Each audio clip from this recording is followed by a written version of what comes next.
മക്കയിലെ ശത്രുക്കൾ പ്രവാചകനെ വധിക്കാൻ തീരുമാനിച്ച ഒരു രാത്രിയായിരുന്നു അത്. ഓരോ ഗോത്രത്തിൽ നിന്നും ഓരോ യുവാക്കളെ തിരഞ്ഞെടുത്തു പ്രവാചകന്റെ വീട് അവർ വളഞ്ഞു. എന്നാൽ അല്ലാഹുവിന്റെ കൽപ്പനയനുസരിച്ച് പ്രവാചകൻ തന്റെ കിടക്കയിൽ അലിയിനെ കിടത്തി ശത്രുക്കളുടെ കണ്ണു വെട്ടിച്ച് പുറത്തിറങ്ങി. അവിടുന്ന് ഒരു പിടി മണ്ണെടുത്ത് അവർക്ക് നേരെ എറിഞ്ഞു. അത്ഭുതമെന്ന് പറയട്ടെ, ആയുധധാരികളായ ആ യുവാക്കൾക്ക് പ്രവാചകൻ മുന്നിലൂടെ നടന്നു പോകുന്നത് കാണാൻ കഴിഞ്ഞില്ല.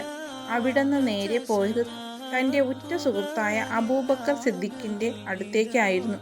"നമുക്ക് യാത്ര തിരിക്കാം" എന്ന് പ്രവാചകൻ പറഞ്ഞപ്പോൾ സന്തോഷം കൊണ്ട് അബൂബക്കർ കരഞ്ഞുപോയി.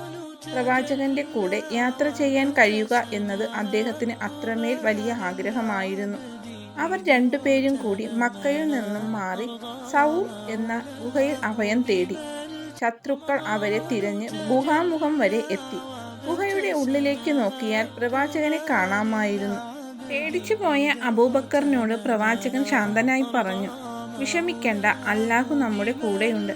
അവിടെയും ഒരു അത്ഭുതം സംഭവിച്ചു. ഗുഹാമുഖത്ത് ഒരു ചിലന്തി വല നെയ്യുകയും ഒരു പ്രാവ് മുട്ടയിട്ടിരിക്കുകയും ചെയ്തിരുന്നു. ഇത് കണ്ട ശത്രുക്കൾ വിചാരിച്ചു ഇതിനുള്ളിൽ ആരും പ്രവേശിച്ചിരിക്കാൻ വഴിയില്ല എന്ന്.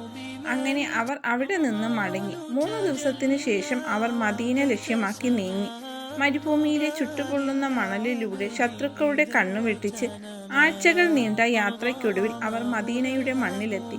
മദീനക്കാർ തങ്ങളുടെ പ്രിയപ്പെട്ട പ്രവാചകനെ സ്വീകരിക്കാൻ വഴിയരികിൽ കാത്തു നിൽക്കുകയായിരുന്നു.